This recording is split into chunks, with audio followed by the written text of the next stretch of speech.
Boa noite a todos, paz seja convosco.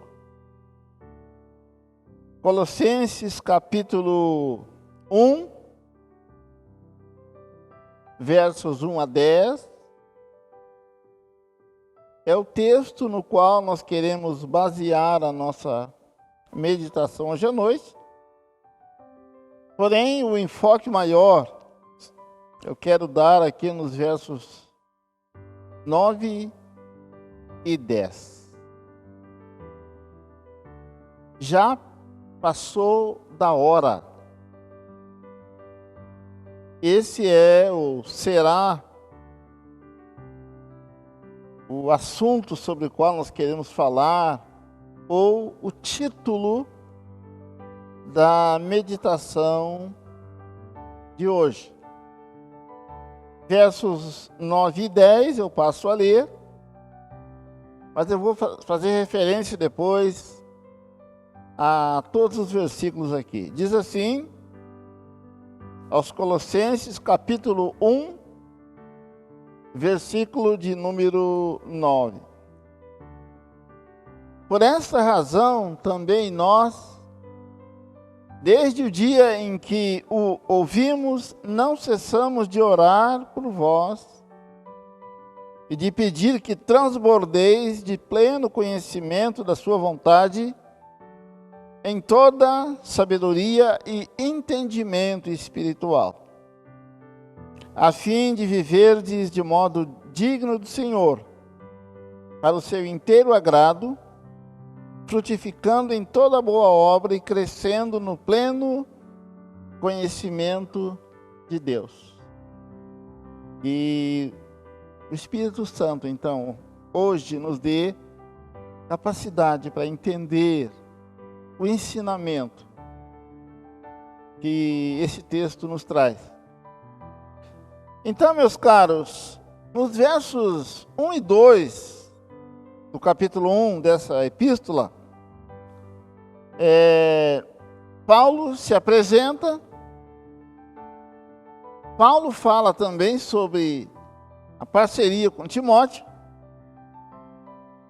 E Paulo fala a respeito dos destinatários desta epístola e dessa carta. A partir dos versos 3 ao verso 8, o apóstolo Paulo, então, ele dá o seu testemunho de gratidão a respeito desses irmãos, e ele faz, então, elogios aos irmãos desta cidade de Colossos. Paulo diz ainda, nesses versos mencionados aqui de 3 a 8, ele diz que ele tem o hábito de orar por esses irmãos. Ele diz assim: sempre damos graças a Deus, Pai de nosso Senhor Jesus Cristo, quando nós oramos por vós. Paulo também fala a respeito da fé desses irmãos em Jesus Cristo, bem como do amor que eles tinham para com os demais irmãos. No verso 6, a gente percebe Paulo dizendo assim: que chegou até vós, como também todo mundo está produzindo fruto e crescimento. Tal acontece entre vós, preste atenção agora, desde o dia em que ouvistes e entendestes a graça de Deus na verdade. Paulo fala de duas coisas que são importantes, na verdade são essenciais na vida cristã. Ele fala de ouvir e ele fala de entender. E são coisas importantes e bem distintas. Uma delas, o ouvir, exige atenção. A ideia é que quando nós estamos ouvindo a palavra, nós precisamos posicionar o nosso ouvido, os nossos ouvidos, de forma favorável ou de forma a favorecer a nossa audição. Então, ouvir requer atenção, mas entender requer dedicação. A Bíblia fala dos bereanos, que eram atenciosos enquanto ouvintes, e que eram dedicados quanto ao exame das Escrituras. Diz a Bíblia que eles ouviam com atenção, com avidez, com respeito, mas que quando chegavam em casa, eles iam conferir para ver se as coisas eram de fato conforme lhes foi dito. Isso requer dedicação. E Paulo diz que os irmãos de Colossos eram providos dessas duas virtudes, eu vou assim chamar. Eles ouviam e eles entendiam. Nós vamos perceber também, irmãos, que a partir do verso 9, foi esse o texto que a gente leu, Paulo se declara intercessor a favor daqueles irmãos. Por esta razão também nós, desde que o dia em que ouvimos, não cessamos de orar por vós e de pedir a Deus em vosso favor. Então Paulo se declara que ele é um intercessor, que intercedia a favor daqueles irmãos de Colossos, a respeito dos quais ele teceu elogios. O texto mostra também que Paulo revela então o teor, o conteúdo, o motivo da sua intercessão em favor daqueles irmãos.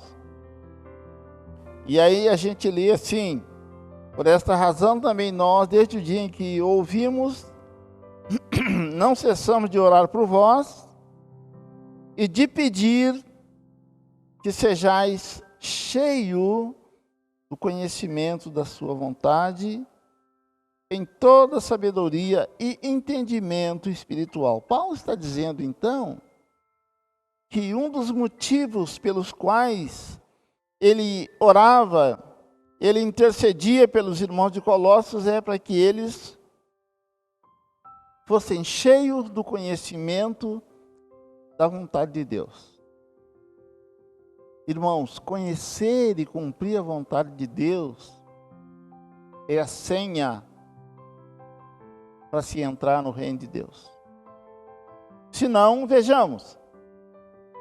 Em Mateus, no capítulo 7, a partir do verso 21, a gente percebe então Mateus relatando uma fala de Jesus, onde Jesus diz assim: nem todo aquele que me diz Senhor, Senhor, entrará no reino dos céus, mas aquele que faz a vontade do meu Pai que está no céu. Logo, para que eu possa fazer a vontade de Deus, eu preciso conhecê-la. E conhecer a vontade de Deus não é uma tarefa assim tão fácil como muitos acham que é. Eu preciso me dedicar, eu preciso gastar tempo, para que eu possa entender a vontade de Deus. Para que eu possa, então, a partir daí, me dedicar no cumprimento da vontade de Deus. Então, Paulo orava para que os irmãos fossem cheios, ou para que transbordasse do pleno conhecimento da vontade de Deus. E ele diz também que ele orava para que aqueles irmãos tivessem sabedoria, entendimento espiritual, conforme a gente encontra narrado aqui no texto, onde ele diz assim: para que transbordeis do pleno conhecimento da sua vontade em toda sabedoria e inteligência espiritual, ou entendimento espiritual. Quando Jesus conversou com Nicodemos, ele explicou um pouco sobre isso. Na conversa com Nicodemos, Jesus diz: olha, Nicodemos, quem não nascer da água e do Espírito, quem não nascer de novo, não pode entrar no reino de Deus, não pode ver o reino de Deus. E aí Nicodemos pergunta assim: mas como pode ser isso? Será que eu tenho que voltar ao ventre materno e nascer a segunda vez? E vamos lembrar que Nicodemos era um mestre em Israel. E aí Jesus diz a ele: tu és mestre e não entendes essas coisas? Se eu falar em coisas naturais, você não entende, como você vai entender se falar das espirituais? E aí ele diz assim para Nicodemos: o que é nascido da carne, falando do nascimento natural, é carne. Mas o que é nascido do Espírito, é Espírito. Então, existem verdades na Escritura que eu preciso de capacidade espiritual. E aí Paulo confirma isso quando ele diz assim, na sua epístola aos Coríntios, na primeira, capítulo 2, verso 14, ele diz assim: o homem natural não aceita as coisas do Espírito de Deus, porque lhe parece loucura, e porque elas se discernem espiritualmente. Significa que, para entender verdades espirituais, eu tenho que ter capacidade espiritual.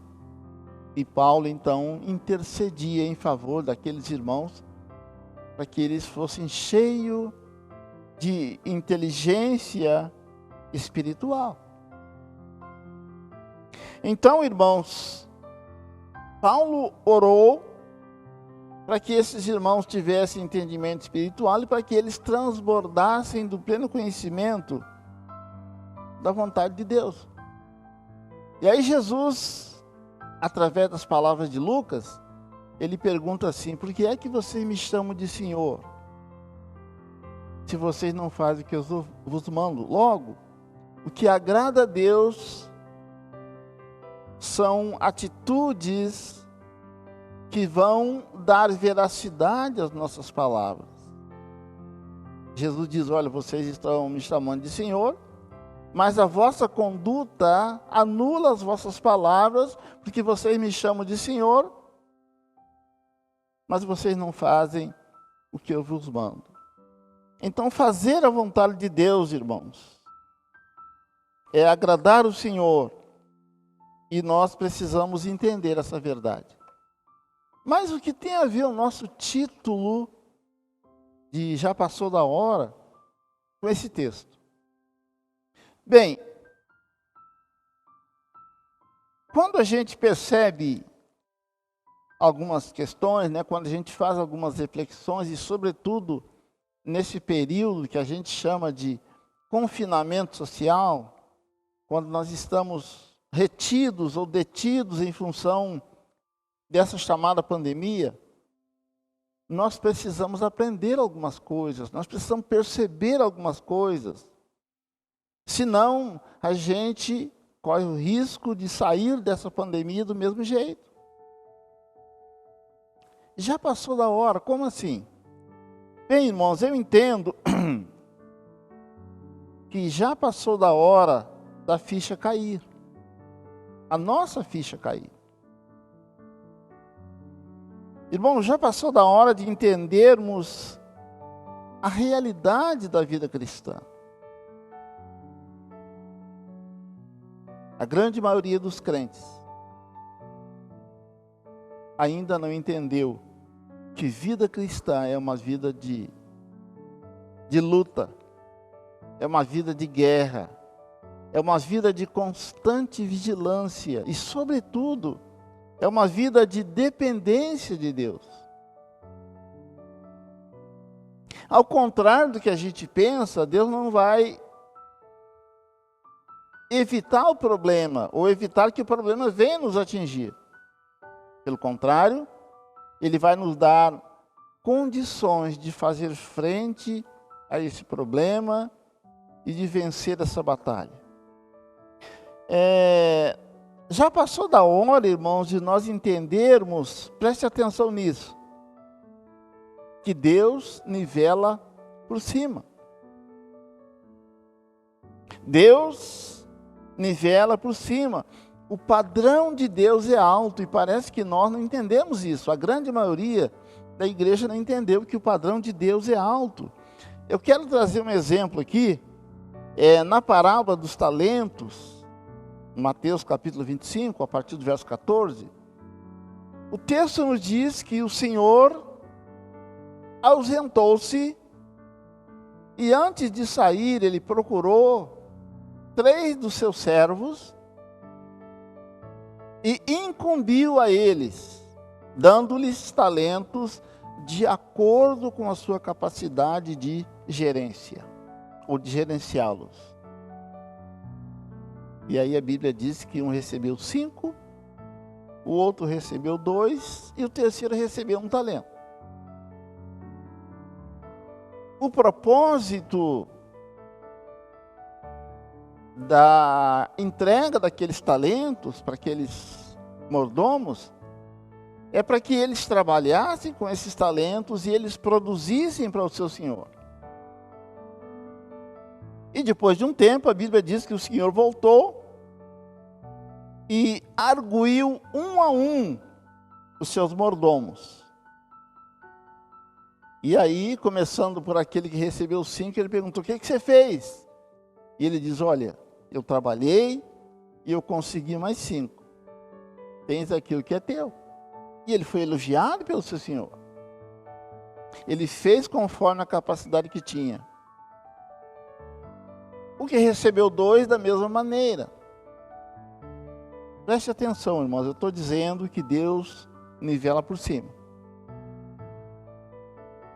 E eu quero dizer ainda que o padrão de Deus é alto e que os seus princípios são eternos e imutáveis. Então, quando o Senhor chegou para o terceiro e falou com ele, note isso, irmãos, aquele terceiro mordomo, ao invés de trabalhar, ele se especializou em desculpas. E quando ele foi arguido pelo seu senhor, ele diz: eu sei que o senhor é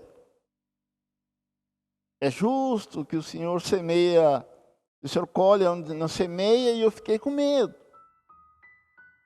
E eu não fiz nada com aquilo que o senhor me deu. Então o seu senhor o reprovou. Ele bem podia ter olhado para aquele servo, para as dificuldades dele, e ele podia ter nivelado por baixo. Mas Deus não faz. Aquele homem tinha a mesma capacidade do que os outros proporcional ao que recebeu. E nós achamos, irmãos, que com Deus será como nós tratamos os outros. Sempre tem uma desculpa para alguma coisa. Mas os padrões, os princípios de Deus são eternos, são imutáveis. E Deus não vai diminuir o ritmo, porque eu não estou conseguindo acompanhar. Ele vai me dar recurso, vai me mandar me esforçar e vai me ajudar. Mas Ele não vai mudar princípio para se adequar àqueles que não concordam, porventura, com o que a palavra diz.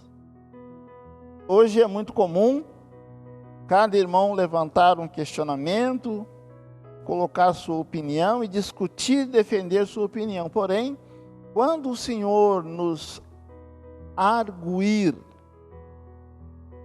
não vai ter desculpa. Então, irmãos, eu acredito que já passou da hora de nós entendermos que a vida cristã é coisa séria. O céu, conforme descrito na Bíblia, é lindo, é maravilhoso. E o Senhor já pagou, na pessoa de Jesus, preço de sangue para que nós possamos entrar lá. Mas Ele não nos salvou, irmãos, para vivermos uma vida de sombra e água fresca. E nós não estamos entendendo isso.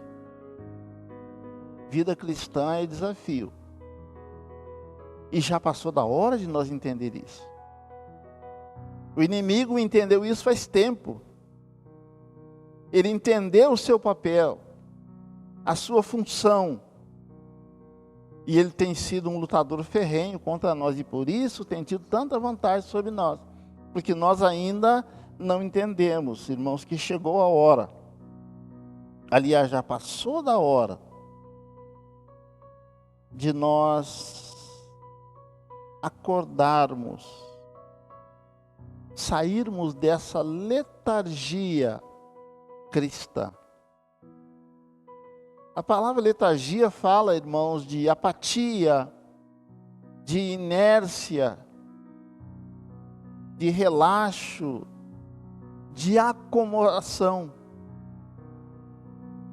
E Paulo, escrevendo aos Efésios, ele diz: desperta tu que dormes, levanta dentre os mortos e Cristo te esclarecerá.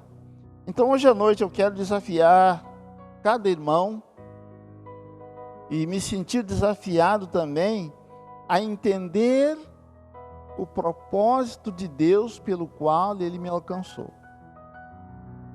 E o apóstolo Paulo apresenta esse propósito no verso 10, e era por isso que ele orava pelos irmãos. E daí ele diz assim: eu oro por vocês, verso 10, a fim de que vocês possam viver de modo digno do Senhor e para o seu inteiro agrado, frutificando em toda boa obra, crescendo em pleno conhecimento de Deus. Esse é o propósito de Deus para nós.